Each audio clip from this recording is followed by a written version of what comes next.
Hey, Zane Griggs here. So, do you want to get the benefits? Are you like me, where you're kind of on the thinner side? You don't have a weight problem. You don't have a lot of weight to lose. You just want to, take advantage of fat burning and maintain it, or maybe, adjust a little with your leanness, but still take advantage of being able to eat enough carbs to grow muscle or build strength and recover from your workouts. Because there's a bit of most people will have a hard time doing both at the same time. It's hard to really build muscle and build a lot of strength on a very low carb diet, or if you're doing a lot of fasting. You're gonna have to alternate those two phases a bit, because the very act of fasting and very low carb diets actually creates an effect. It's called mTOR. It plays with mTOR. Basically, keeps your muscles from growing. Can limit the growth of muscle, and it can play with, if you're under eating because you're on low carb and you're just not hungry because your body's burning all this fat. It can really affect your recovery for strength as well. So what you're going to have to do is cycle those two things. So, you've heard people maybe refer to a flexible diet. There's something that's been around for a long time called carb cycling. And that is basically, you're going to have to mix in carbs on some days or some times. And then other periods you do intermittent fasting or a low carb diet to take advantage of those fat burning effects.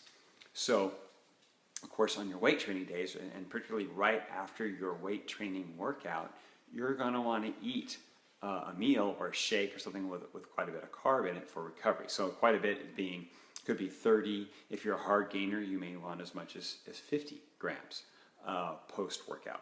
You're going to have to play with it. You have to figure out what your numbers are to help you recover, and then it doesn't kick you into, you don't want sugar. We're talking about things like, you can eat a banana. You can have, I like sweet potatoes after a workout. And so, you're not going to load up on sugar, and I don't certainly want to recommend a bunch of bread or pancakes covered in syrup.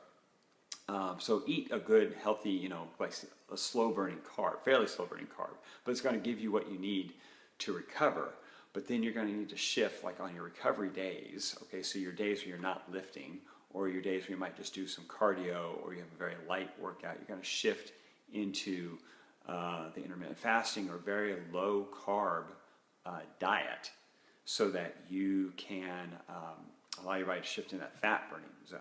So it's going to reduce inflammation, right? Because carbs increase inflammation, and on your recovery days, you're trying to reduce inflammation. Make sure you get enough protein for the recovery you need, and get enough calories, okay? So you're not necessarily trying to under-eat, okay? If that happens because you're not hungry, because your body's shifting in the fat burning zone, that's normal. That's going to happen. But you're cutting carbs, so add in your avocado. Make sure you cook with coconut oil, put some butter on your veggies. If you throw in the MCT oil, MCT powder, that's great too.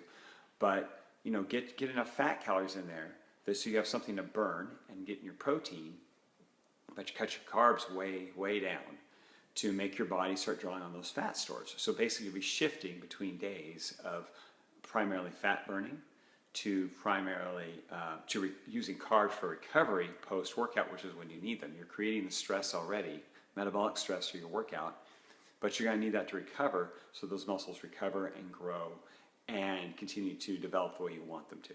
So you just have to shift back and forth. If you're working out 3 or 4 days a week, that's what you're going to need to do. Make sure you have a recovery meal right after, maybe a little more carbs that day. Okay, you're not ramping up, you're not having 400 or 500 grams of carbs, okay, obviously. But you might be a little higher, might be closer to 100 that day, 125. Where if you're doing a low carb day, it might be down around 40, 50, 60, okay? It depends on what works for you. Some of you can get down to 20 and be great and be in that, close to ketogenic zone, and then come back on your carb day or workout day and carb up a little bit to help with recovery. So you have to play with what you need individually, because we're all a little different. But I think you get the idea. You're shifting back and forth.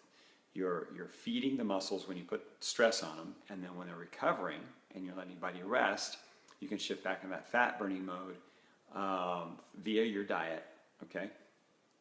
And get those benefits of fat burning benefits, where you're going to be drawing on fat stores primarily for your fuel to kind of just cruise through your day.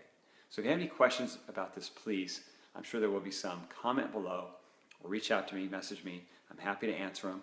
I do dietary coaching, fitness and weight loss coaching, but and help you play with your diet to figure out what you need. If this is your situation, I can certainly do that as well. So I love to answer questions. Feel free to reach out. I'm happy to help.